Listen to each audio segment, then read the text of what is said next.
Bu peşə məktəbi mənim həyatımı dəyişdi.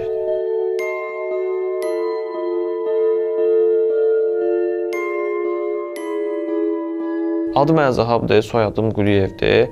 Bakı şəhəri Maçlar qəsəbəsində dünyaya göz açmışam və orta məktəbimi də elə orada bitirmişəm. Uşaqlıq illərimdən montaj ixtisası ilə maraqlanırdım. Mənə maraqlı gəlirdi ki, görsən kameranın arxasında nələr baş verir. Nəsə bunun üstündən bir müddət keçdi. Təbii ki, mənim evdə bir kompüterim var idi. Mən o kompüterlə artıq başladım ki, bəs montaj edeyim. Amma kompüter bir o qədər də əl vermirdi. Artıq mən həvəsdən soyumuşdum. Yəni montaj artıq istəyim məndə azalmışdı. Orta məktəbi də bir yaxşı oxumadığıma görə 9-cu sinifdən məktəbdən çıxdım və üstündən bir müddət keçəndən sonra valideynlərim mənə təklif elədilər ki, peşə məktəbini oxu. Atam yanında məni çağırdı. Mənim atam çörəkçidir. Əlini açdı, mənə göstərdi ki, oğul, bax bu mənim əlimdir. Gələcəkdə elə bir sənət seçkinə özün üçün ki, sənin də əlin belə olsun. Yəni həqiqətən o söz mənim ağlıma batdı. Yəni bu günləri mən rahatlıqla atama deyib bilirəm ki, sən mənə necə demişdinsə, elə də oldu.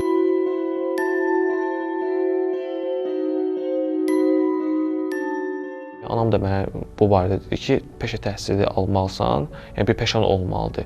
Yəni neynəsən də bir peşə sahibi olmalısan. Bir universiteti bitirmədin, universitetə hazırlaşmadın, universitet ümumiyyətlə meylin yox idisə də, yox. Ancaq bir peşəyə yiyələnməlisən. Mən Maçdağda yaşayırdım, Maçdağda yox idi. Qonşu qəsəbədə Buzovnada var idi peşə məktəbi. O vaxtı 5 nömrəli Bakı peşə məktəbi idi.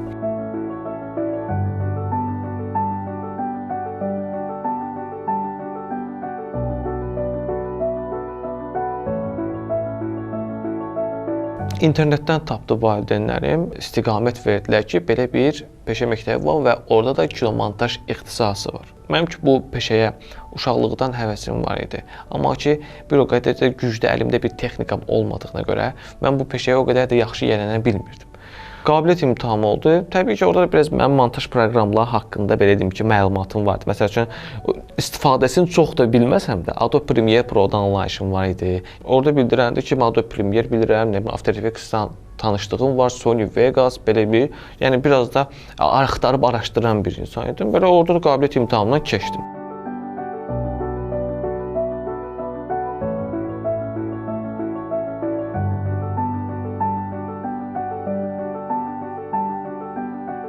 Həmin ildə bir o qədər də mənim həvəsim yox idi. Yəni həmin o birinci il ki var, mənə bir əsir kimi keçdi də, istəmirdim heç öyrənmək, oxumaq. Yəni sonra bir peşə məktəbində bir qəribə bir atmosfer yaranırdı. Həqiqətən şəraiti görürsən orada. Məsəl üçün mən uşaqlıqda balaca bir kompüterlə montaj eləyirdim. O mənə o qədər də imkan vermirdi. Amma mən gedib peşə məktəbində böyük bir, möhtəşəm bir kompüterlə rastlaşdım. Bu bilsə necə bir şeydir. Braziliyada küçə futbolu oynayan uşaqların böyük bir stadionda oynamağı kimi bir şeydir. Və fikirləşdim bir müddətdən sonra bu şəraiti mənə verə bilər, mən niyə görə bunu öyrənməyim ki? Artıq başladım öz üstümdə işləməyə. Müəllim orada mənə deyirdi ki, sənin anlayışın var, sənin baxış bucağın var. Ancaq sənin bir də həvəsin yoxdur bu işə. Sən buna həvəslə yanaşmalısan. Öyle bir müddət keçdi üstündən, elə bir birinci il, ikinci rübünün axırlarına qədər zəif oxudum. Artıq ikinci ilə ki keçdim, başladım öz üstümdə işləməyə. Müəllim 1 öyrədirsə, mən 5 öyrənirdim. Yəni ki, müəllim sizə, məsəl üçün, öyrədir, nəzəriyyəni öyrədir, müəllim sizə öyrədir, planları öyrədə bilər, keçidləri öyrədə bilər. Bunlar, yəni keçid, yəni ki, bizim bildiyimiz keçid effektlərindən getmir də söhbət. Burada əsas keçidlərdən gedir söhbət, kadrın kadra və sonra fazasına görə montaj prinsipləri var, ritminə görə montaj prinsipləri var. Bunları sənə öyrədir müəllim. Ancaq sən proqramı da öyrənməlisən.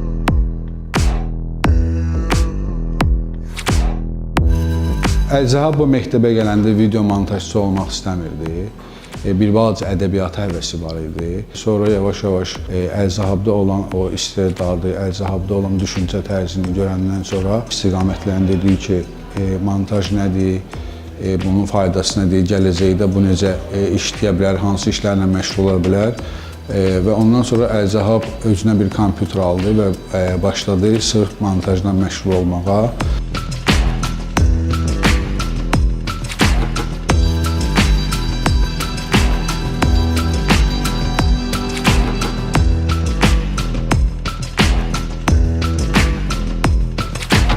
Təbii ki, orada bizə montajın bir hissəsini öyrətdilər. Bu bir hissə, belə deyək ki, bir qapıdır. Sən bu qapını açdınsa, içəriyə daxil ola bildinsə, sən orada hər bir şey öyrənə bilərsən. Əsas bunu öyrədir, yəni peşə məktəbi. Hər dəfə fikirləşirəm ki, mən nə yaxşı ki, o peşə məktəbinə getdim. O peşə məktəbi mənim həyatımı dəyişdi. 7 aç baxım görüm hardasan, After Effects aç.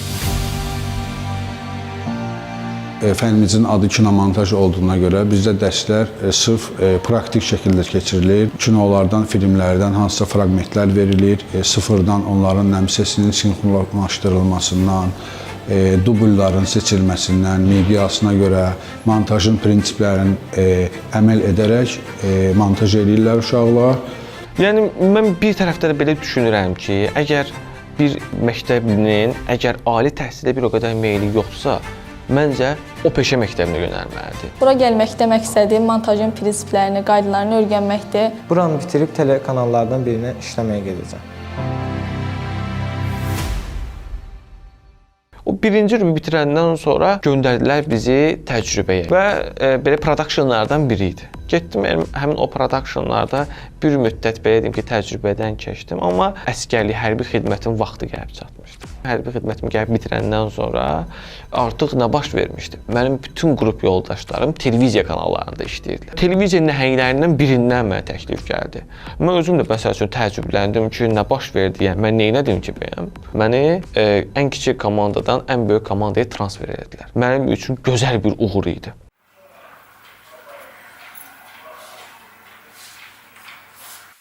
Şəhid, necəsən? Nə var, nə yox? Sabahın xeyir olsun.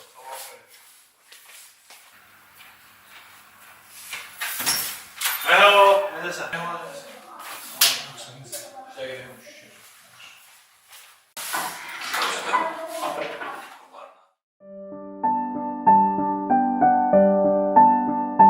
Bir çox media nəhənglərində işləyəndən sonra Təhsil TV-dən mənə təklif gəldi və hal-hazırda Təhsil TV-də işləyirəm və burada da kollektiv çox gözəldir. Böyük tədbirlər, beynəlxalq, dövlət səviyyəsində olan tədbirlərdə operativ vaxtında öz işimi təhvil verə bilirəm. Ümumiyyətlə təhsil sayəsində işləmək məncə cəmiyyətə də çox xeyirli bir şeydir. Və buna görə də Təhsil TV-də bu gün işlədiyimə görə həqiqətən qürur duyuram. Bu bir fəxr hissidir mənim üçün. Professional baxımdan Əlzahabla eyni səviyyədəyik. Buna baxmayaraq Əlzahab peşə təhsili aldığı üçün bu səviyyəyə asanlıqla çatıb. Mən isə çox əziyyət çəkmişəm. Mənim əvvəlki halım Maşdağada 9-cu sinfi bitirmiş bir oğlan idi. Cavan bir uşaq idi. Və mən heç vaxt ağlıma gələ bilməzdi ki, mən bir gün gələrəm televiziyada 4 il, 5 il, 6 il hətta təhsil alan insanlarla çiyin-çiyinə bir yerdə işləyərəm. Sən artıq o cəmiyyətə düşəndən sonra başa düşürsən ki, mən nələri itirmişəm, oxumamışam, eləməmişəm. Başlayırsan, gəlirsən, kitabları açıb oxuyursan, artıq insanlarla belə deyim ki, sənin o insan universitet bitirib, belə necə, artıq o ilə başlayan paralel bir pən insan olmağa çalışırsan və bu sənə artıq ümumi olaraq inkişaf etdirir. Mənim üçün həmişə kameranın arxası maraqlı idi. Yəni əgər bu kimdəsə, mən inanıram ki, əgər kimdəsə bu kameranın arxasındakı olan bir vəziyyət maraqlıdırsa, 100%, yəni ki, o insan televiziyada və yaxud da ki, fərq eləmir hansısa bir media sahəsində işləyib, yəni ki, onu görmək istəyəcək. Yəni mən bunu belə fikirləşirəm. Mən peşə məktəbində oxuyanda, yəni oradakı müəllimlərə məsələn düşünürdüm ki, elə sıradan bir müəllimlərdir də. Amma mən artıq o peşə məktəbini bitirib qutarandan sonra, yəni müəyyən bir təcrübəni toplayandan sonra gördüm ki, həqiqətən də oradakı müəllimlər nə qədər güclü və peşəkar müəllimlərdir. Yəni buna sizə nümunə göstərə bilərəm. Elşad Rəhimov məktəbi bitirəndən sonra bilmişəm ki, insan nə qədər öz işində mahirdir, nə qədər bir peşəkar bir insandır, yəni. Bir müəllim kimi tələbələrimdən əlbəttə ki, gözləntilərim çoxdur. İndiki bizim bu qrupda da istedadlı uşaqlar var. İnanıram ki, gələcəkdə onların da xoş xəbərlərini eşidib, onlarla da fəxr eləyəcəm. Burada yəni tələbələrə də səslənirəm ki, yəni çalışsınlar öz müəllimlərinə dəyər versin. Sıradan bir müəllim kimi yanaşmasın. Onlar peşəkar insanlardılar. Əziz valideynlər, peşə təhsilini göz ardı etməyin. Bəlkə də övladınızın uğurlu gələcəyi elə peşə təhsilindən başlayacaq.